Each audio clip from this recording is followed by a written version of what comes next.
Oliver Stone, bonjour. Bonjour Darius. Votre film Snowden, la surveillance de masse, l'histoire des États-Unis qui vous passionne depuis toujours. Snowden d'abord, on sent une sympathie, on sent que vous avez eu une sympathie très profonde pour cet homme. J'ai marché dans ses chaussures un petit peu. Empathy, on dit en anglais. Empathy. De l'empathie. De comprendre l'histoire. Personne n'a raconté cette histoire. Personne ne sait des choses. On ne sait pas beaucoup du NSA. C'est une très secret. C'est une sorte de gouvernement secret. Ce système de surveillance mondialisé sous Obama plus que sous quiconque. Ça va tellement loin qu'ils l'ont fait sans le consentement de la population américaine, qui ne comprend pas ce qui se passe. Espionner tout le monde, les sociétés, les entreprises, des pays, des alliés. Dans le film, M. Snowden dit non seulement « Nous avons demandé aux Japonais de surveiller leur propre population, ils nous l'ont refusé. Et nous l'avons fait de toute façon. Et au cas où ils cesseraient d'être nos alliés, nous avons mis des logiciels malveillants dans l'infrastructure de surveillance et dans le système des chemins de fer, les barrages, les hôpitaux. » Il cite un certain nombre d'autres pays, et en Europe aussi à un certain point.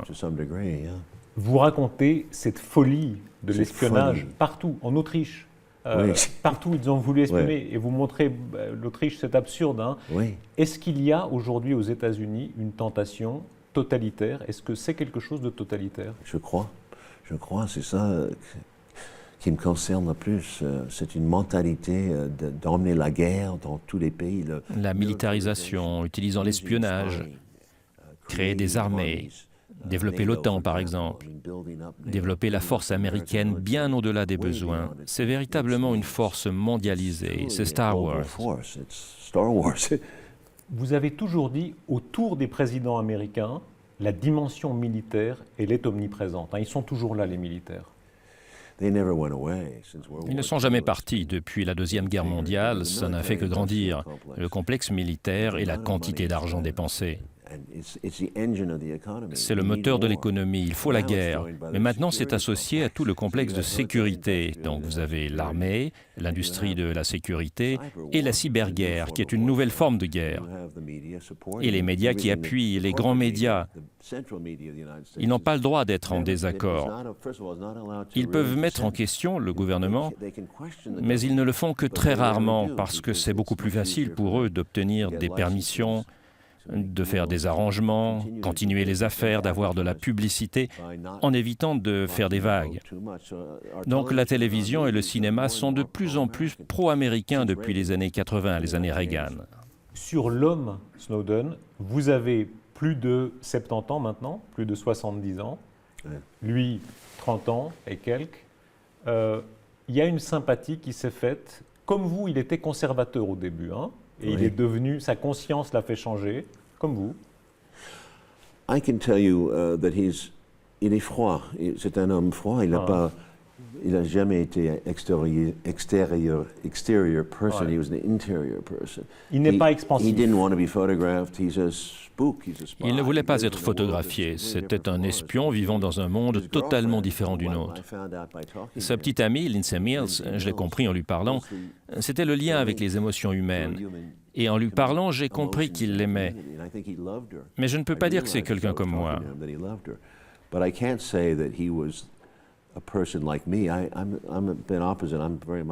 Moi, je suis le contraire, je m'extériorise, je suis dans le monde. Il ne voulait pas qu'on parle de lui. Il était gêné en tant que personne. Il voulait que ce soit le message du film. C'était ça qui était important. Mais c'est extrêmement complexe. Il faut du temps pour comprendre ce qu'il a mis en place. On parle de ragot. Tout le monde voulait voir Snowden. Il faut qu'il devienne un messager public et qu'il reste public. Il ne l'avait pas prévu. Il a accepté le film parce qu'il a compris qu'un film serait réalisé de toute façon, ou peut-être une mauvaise série TV. Il nous a fait confiance avec nos co-auteurs et il nous a dit beaucoup de choses. Vous plaidez pour qu'on accorde le pardon à Snowden. Quel argument peut toucher Obama, d'après vous? Il y en a un? Mercy. C'est le pardon.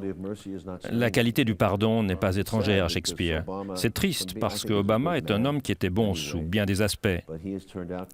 Mais il s'est avéré qu'après avoir dit qu'il se débarrasserait des écoutes illégales et qu'il aurait une administration transparente, il est devenu en fait l'administration la plus oppressive à l'encontre des journalistes d'abord et des donneurs d'alerte ensuite. Je voulais parler des journalistes. Il y a un effet effrayant sur les milieux de Washington. Les journalistes ne peuvent plus rechercher des histoires. Ils sont surveillés, suivis. Les membres de l'administration ont des directives plus sévères. Même s'ils déjeunent avec un journaliste, ils doivent demander l'autorisation à leur patron avant.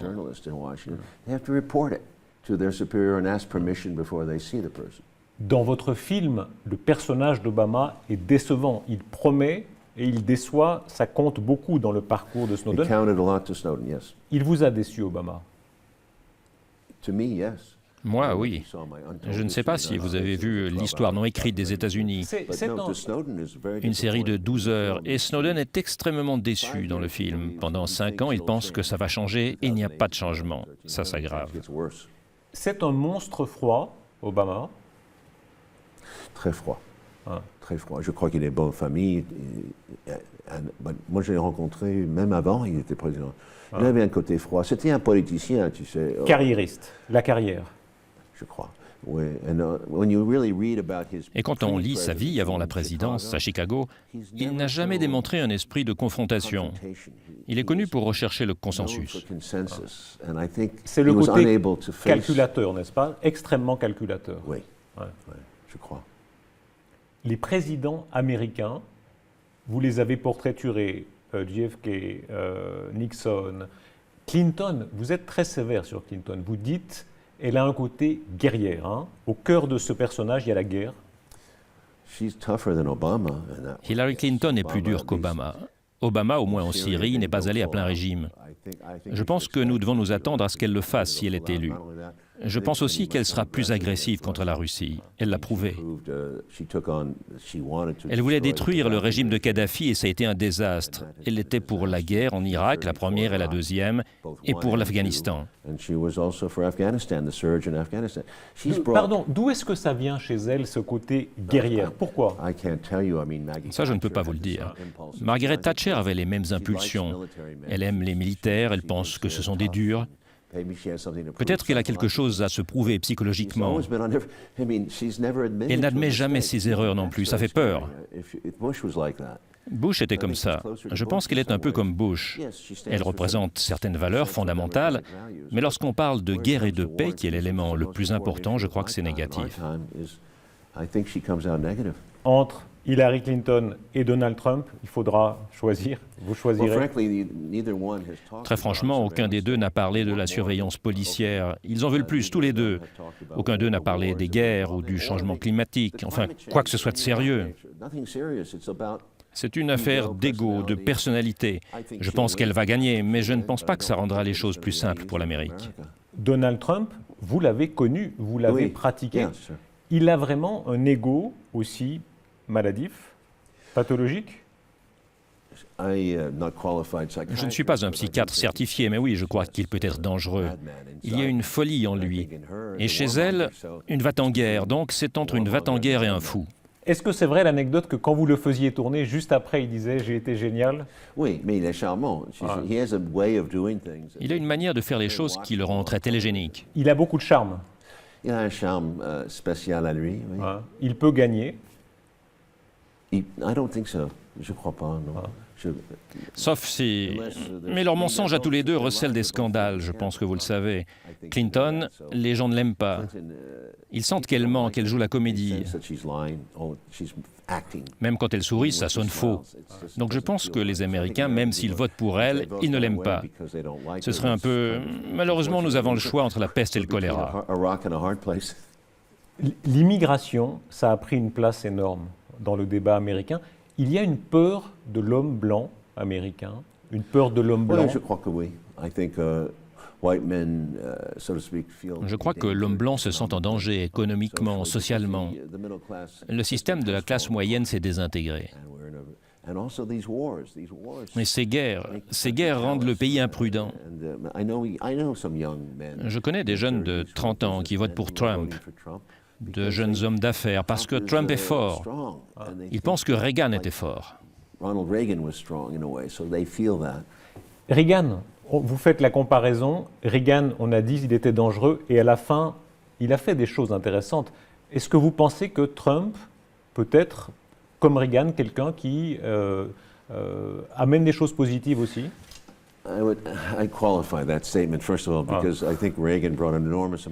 Reagan a provoqué beaucoup de souffrance dans les pays du tiers-monde. Et il a failli nous mettre au bord de la catastrophe en attaquant les Russes constamment. En 1983, on était très proche d'une vraie guerre. Reagan s'est calmé quand on lui a montré qu'il y avait une forte protestation aux États-Unis. Il a changé et il a conclu la paix avec Gorbatchev. Malheureusement, les États-Unis ont continué leur expansion après que Gorbatchev eut amené la dissolution de l'Union soviétique.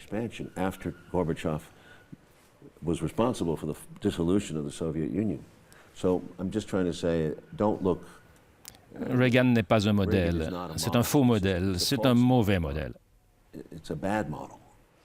Dans votre film, c'est très impressionnant de voir la tentative de domination par les technologies, de connaître le monde entier en carte, comme la police secrète tsariste, comme le NKVD, comme tous ont essayé. Cette fois, ça marche. L'impérialisme américain, il avancera toujours. Dans cette période, oui. L'appétit est insatiable. Ils aimeraient des changements de régime en Russie, en Syrie, en Chine, en Iran. Ils adoreraient ça. Ils vont tenter de le faire, mais les Russes sont préparés, ils ne sont pas stupides. Mais ça me frappe dans ce que vous dites, la peur. La peur est un modèle très important. C'est un impérialisme, mais motivé par la peur. C'est ce que vous pensez? Oui, tous les deux. La peur, c'est une façon de contrôler les populations. Si les grands médias disent constamment « terrorisme, terrorisme, peur, peur », tout le monde le croit. La répétition, ça marche. Il faut continuer à injecter de l'argent dans ce complexe militaro-industriel et dans la sécurité. C'est énorme. Mais ça ne marche pas bien. On n'a pas fait le travail qu'il fallait le 11 septembre. Et on s'est trompé sur la prévention du terrorisme à Paris ou ailleurs.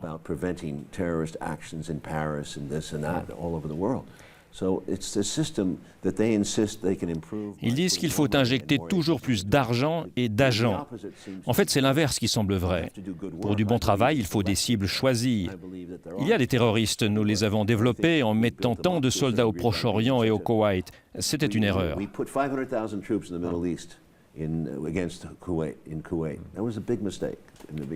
Oliver Stone, est-ce que nous ne sommes pas déjà colonisés par les États-Unis, même si on essaye de faire autrement? Bien sûr. Notre iPhone, les appareils que nous utilisons, nous sommes déjà colonisés par vous. Est-ce que ce n'est pas vrai?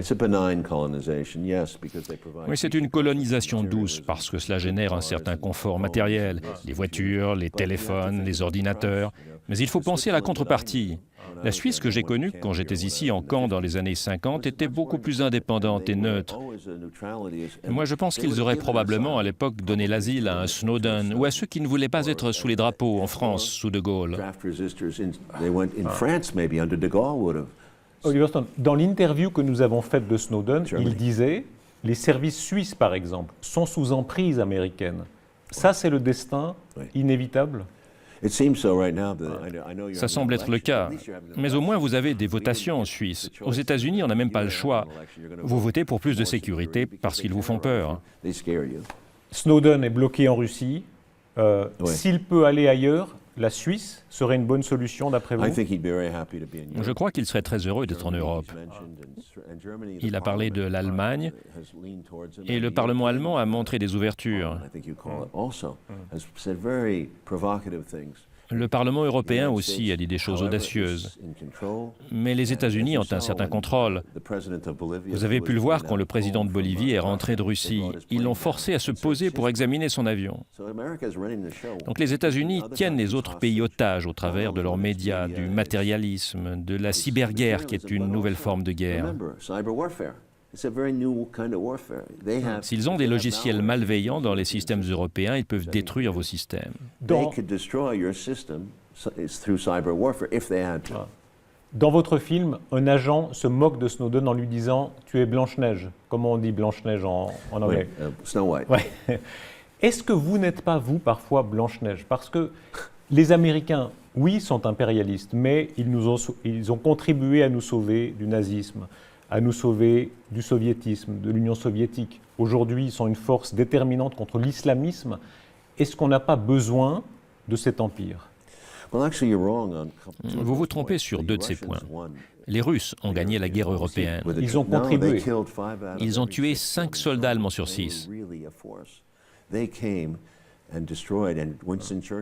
Churchill, qui n'était pas du tout un amoureux de l'Union soviétique, a dit qu'ils ont écrasé la machine de guerre allemande. Et l'armée allemande était la plus grande qui ait existé. Mais pardon, les Russes aussi, vous avez raison. Est-ce qu'on n'a pas besoin de ces empires, empire russe, empire américain, qui ont cette agressivité? Un moment. Les Soviétiques ont été attaqués par les Allemands. Et ils ont repoussé les Allemands derrière la frontière. Ils ont continué en Europe aussi parce que les États-Unis voulaient qu'ils restent dans la guerre, pour tuer le plus d'Allemands et détruire l'Allemagne. Parce que les États-Unis n'engageaient pas tellement de troupes sur le front occidental. C'est très important de s'en souvenir. Donc nous avons une situation où l'Europe a le sentiment que le plan Marshall, les États-Unis, sont relativement généreux. Mais les États-Unis n'ont jamais abandonné le contrôle géopolitique de ces bases et contrôlé tous ces pays qui ont été libérés. C'est important de s'en souvenir. Les États-Unis n'ont pas fait cette guerre seuls. C'est les Russes qui ont gagné cette guerre. Vous disiez une troisième chose? Oui. Les nazis, les soviétiques et l'islamisme. Sur la guerre contre l'islam, il faut comprendre que la Russie a été très efficace contre les terroristes islamistes. La Syrie est à 1000 km grosso modo de la Russie, donc ils sont préoccupés. Mais Oliver Stone. Soit dit en passant, en Syrie, ils avaient 100 sorties aériennes par jour. Ils ont causé beaucoup de dommages au groupe État islamique, alors que les États-Unis en avaient 1, 2 ou 3. Mais si vous avez raison, est-ce que vous, les empires américains et russes, vous n'avez pas cette agressivité qui nous manque à nous, Européens? Non, je ne crois pas. Les Russes sont plutôt défensifs. Les États-Unis avaient fait des promesses à Gorbatchev. Ils n'ont jamais tenu ces promesses. Clinton a élargi l'OTAN vers l'Est. 13 pays qui ont installé des missiles sur leurs frontières, comme si c'était au Canada ou au Mexique. Donc c'est une menace contre le dialogue dans une attitude belliqueuse.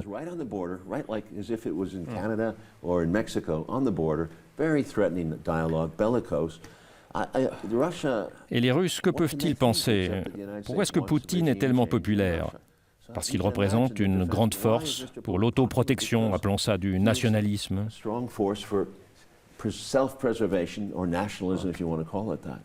Vous êtes habité par la passion de l'histoire. Votre histoire personnelle est très impressionnante, hein. Votre père américain, juif new-yorkais, c'est ça? C'est ça. Qui drague une jeune Française à Paris en quelle année? 1945. En 1945. 1945. Et ça c'est le début. Et de ça, vous avez les deux cultures, n'est-ce pas? Oui. Le français, pour vous, le premier mot en français, c'était quoi? Merde. Merde. Non, la famille de ma mère était très paysan. Ouais. Le langage était fort. Ouais. C'était dur après la guerre. Il n'y avait pas beaucoup. Vous avez raconté très joliment le monde français que vous avez connu à l'époque. Hein. Oui. On se lavait une fois par semaine. Ouais, ouais. C'était pas le côté hygiéniste américain. Il n'y avait pas beaucoup de viande non plus. Ouais. Ouais. Mais une ouverture d'esprit. Oui, la libération de Paris était très beau. Ouais. C'était une fête magnifique. Un beau moment. Mais C'était peu après que les États-Unis et la Russie sont entrés dans la guerre froide. On a peine à comprendre. À l'époque, vous avez été d'abord conservateur, c'est vrai, Oui. républicain, patriote. Oui, oui. Oui. Oui, mais je suis un patriote. Toujours. Je n'aime pas le mot patriote parce qu'il a une connotation de fascisme. Je ne suis pas du tout anti-américain. C'est comme avec ta mère. Tu n'es peut-être pas d'accord avec ta mère, mais tu l'aimes. Vous comprenez? Snowden se soucie de son pays. Il a amené d'excellentes réformes pour la NSA. Quand vous partez pour le Vietnam, 67, En 67, la deuxième fois. le jour où vous commencez, comme Snowden aujourd'hui, que vous commencez à changer d'idée, quand est-ce que c'est? Que vous comprenez que ce n'est pas une bonne guerre? Il y a un jour... L'évolution de ma vie a été lente par rapport à Snowden. Snowden s'est réveillé beaucoup plus rapidement. Moi, à 29 ans, je n'aurais pas pu le faire. Je suis seulement un artiste. J'exprime mes idées de façon intuitive. Il m'a fallu des années. Peut-être que j'avais 40 ans quand j'ai vu que les États-Unis n'étaient pas progressistes.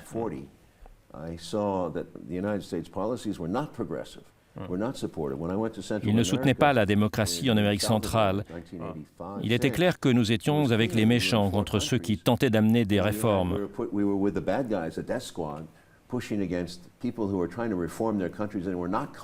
Ce n'étaient pas des communistes, juste des gens qui essayaient d'amener des progrès, les enseignants, les organisations syndicales. Ce sont eux qui se faisaient tuer, ceux qui sont sur le terrain. C'est triste. Et nous n'avons jamais appuyé un pays du tiers-monde, à moins que ce soit en accord avec nos politiques. La neutralité est l'objet de soupçons. Dulles a dit « La neutralité est immorale ». Dans son esprit, la Suisse n'existait pas, sauf comme centre d'espions de la CIA. Vous êtes un brassage des cultures. France. La Suisse, vous êtes censé rester neutre. Les États-Unis ont écrasé la Suisse quand ils sont entrés dans le système bancaire pour le surveiller. J'espère que les Suisses ont un bon système d'encryptage, je crois. Il y a une lutte dans l'économie suisse.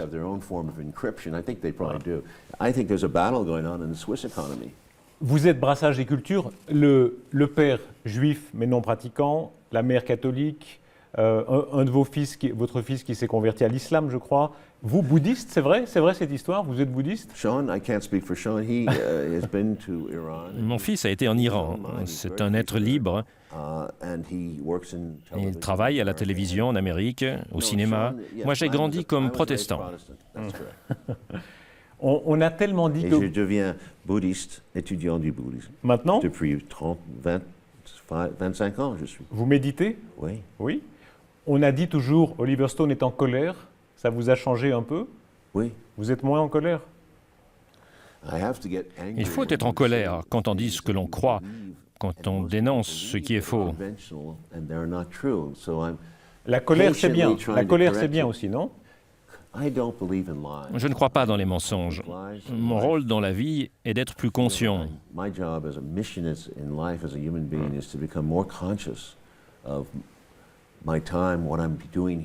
J'ai un rôle à jouer sur Terre qui est d'être honnête, de dire la vérité. J'essaye d'arracher les mensonges quand ils sont dangereux. Nos ennemis sont des monstres. Vous vous souvenez de 1984, George Orwell? Il y avait toujours un ennemi.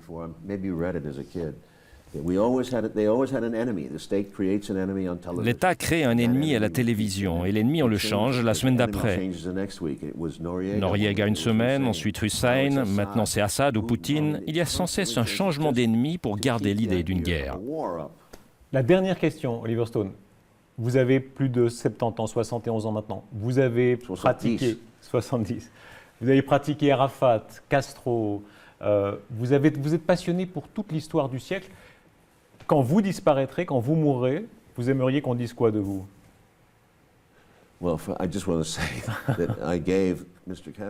J'aimerais dire, j'ai donné à M. Castro et à M. Chavez une façon de pouvoir dire ce qu'ils croient. En Amérique, on n'entend jamais ces chefs d'État. Mais quand c'est... Un ennemi, vous ne pensez pas intéressant de savoir comment il pense? Et ça n'est pas autorisé, c'est constamment coupé. Quand cette génération passera, votre héritage à vous, ce sera quoi? I can't tell you that. Je ne peux pas vous le I may dire. be forgotten. Peut-être qu'on m'aura I may be oublié. forgotten, but in my Buddhist philosophy, Dans la philosophie bouddhiste, j'essaie d'être conscient de ma vie. my life, C'est tout ce que je peux that's dire. all I can say. Merci Oliver Stone. Merci beaucoup.